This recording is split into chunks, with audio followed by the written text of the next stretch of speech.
Yo, what is going on, guys? We are back today for another Alliance War video, and Torch finally makes a return, which is extremely exciting. The last three wars have just been ghosting and a little bit of kittying. Yeah, so this is war number 5 of season 29 with the Untouchables global tactic, which, if you're not aware of what that tactic is, basically anytime the defender evades or triggers a miss, like if you're the one missing on them, they gain 50% of a bar of power over 2.5 seconds. However, if they're slowed and you prevent this a miss or an evade while they're slowed, they also gain 50% of a bar of power over 2.5 seconds. So basically, if you want to counter a miss or evade, you gotta not do it with slow. Do it some other way. So for example, like Falcon, his lock on to counter evade will work to get around it. So as you see here, I'm actually able to do all my fights at this point. I'm able to do section 1, section 2, and mini boss island, everything, bang it all out at once. My buddy Vega is going to help me get to the last couple of mini bosses because I don't have 8 energy. I have to waste like 3 energy after this Doom on empty nodes, which is annoying. That was my path I was taking a look at. I have Doom, Dragon Man, and then Sorcerer Supreme, and I was looking at them just to try to figure out which one I want to use my flame on for. So this Dr. Doom is rank 4, and this is Aggression Fury. This is a really scary spot for Dr. Doom, good placement. But the thing is, I've done this fight at least like 5 times already, and I've never had the slightest issue with it. Not like... I'll get rank 3s, but never had even the smallest inclination of a problem. So I went in here feeling like pretty confident, you know, especially having my Torch awakened now. Not that it like changes anything in the fight, but I don't know, just he looks way cooler and he's just cleaner with those platinum stars. But yeah, just melt that Doom in less than 30 seconds. Don't even need flame on, and yeah, great quick fight. So originally I was slated to use the Flame On ability on Sorcerer Supreme. However, that was in my planning notes and my assignment that was given to me. But I was looking at these and I'm like, I think I'm going to pop it on Dragon. I have an invulnerability boost for Sorcerer. I don't think it'll really be a problem. You know, worst case scenario, she goes special 3, we just tank it. But this Dragon Man's got Spite. If Dragon Man gets to a special 3, we still have the vulnerability boost, but then he'll be unblockable after, and it'll be slightly annoying. So I figure, you know what, I'm going to try to kill this Dragon Man really quick. I'm going to use Flame on this fight. So go in here, parry, 3-hit combos, parry, 3-hit combo, parry, 3-hit combo. Repeat that 4 times. Get a ton of Nova Flames, some Power Stings. I have not triggered the Spite on this node a single time with using Dexterity. I didn't Dex a single time. And yeah, he dropped so fast. So I think that was some really solid use of the Awakened ability. I think that was the best fight to use it on, in my opinion, because, I mean, no one really knows how good I fight except for me. Like, no one... I'm the one doing these fights. I know how well I fight. I know which fight, like, I'll probably have problems with, so I know which one, like, I should use it on, you know? So sometimes it's best, even if you're assigned something else, to an extent, to kind of go with your gut on it. And I know haters trust me to choose the best fight for Flame On. I think whenever he tells me to use it, sometimes it's a bit more of a suggestion, and sometimes, most of the time I usually just listen, but sometimes I might think I know a little bit better and decide to change it up, and sometimes it's not, right? Sometimes it is, but this time it worked out. This Sorcerer Supreme really reminds me of the a fight on the mini boss island on like the top left, right before the boss. Very similar fight, aspect of evolution as well.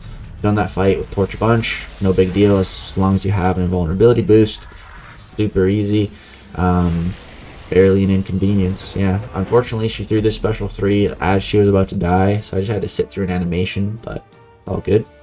If you notice there though, Human Torch actually gained his persistent charge back because he's awakened now. That was the best possible RNG we used on Dragon Man, and then on Sorcerer Supreme, the first fight we had without it, we got it back. And unfortunately, I don't need it for the rest of this war. I have only one more Torch fight. It's Mysterio here.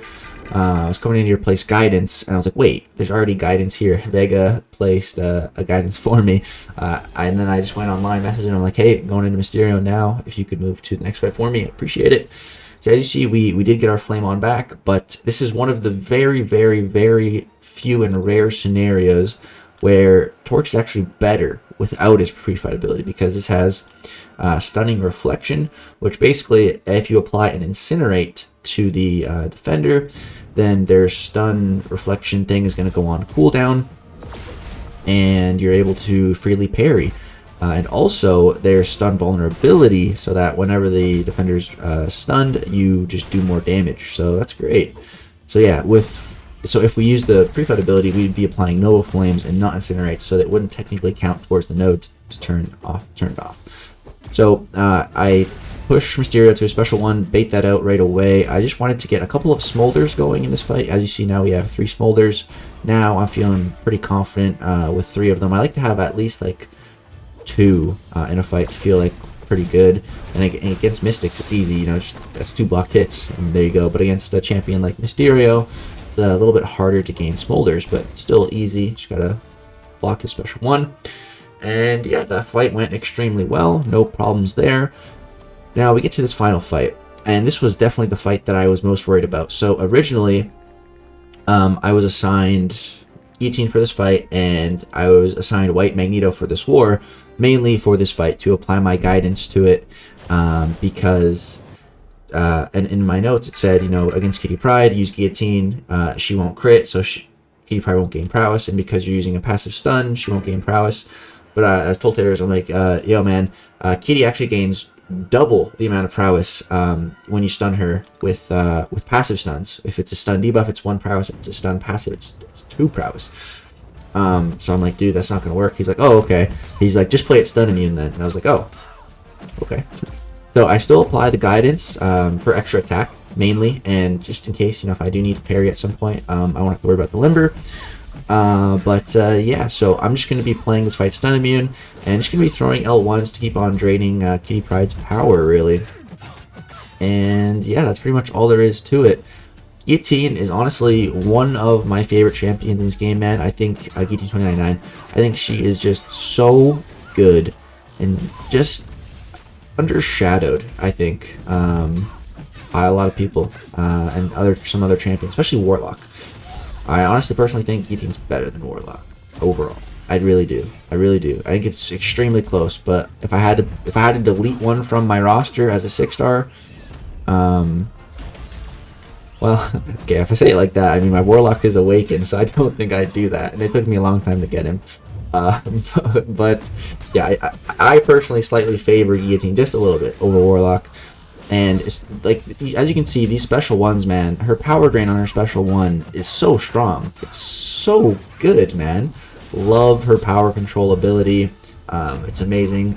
It's only that good if you don't use the pre-fights, but it's way better to not use the pre-fights, because if you don't use the pre-fights, you also have a really nice armor buff that helps with block damage. There's a big help here.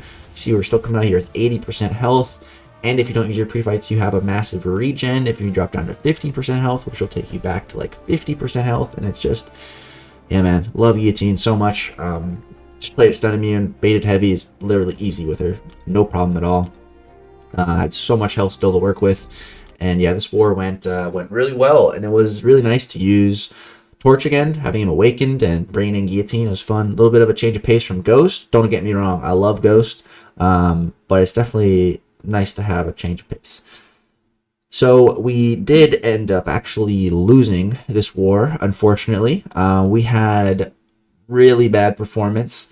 We died 17 times, which is a lot, but it happens. It happens. It's all good. We win as an alliance. We lose as an alliance at the end of the day, and that's just the way it is, man. It's all good.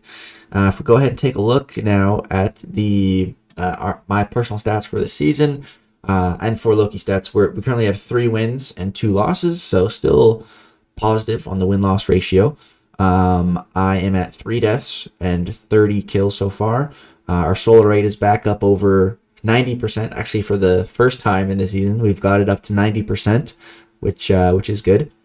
Our solo rate bonus is still in the negatives. It's been in the negatives. It's negative 1.52. Definitely want to get that to positive numbers.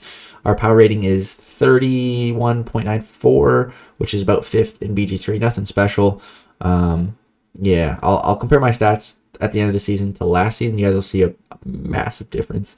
Last season we were popping off. This season, not so much. But yeah, it's all good.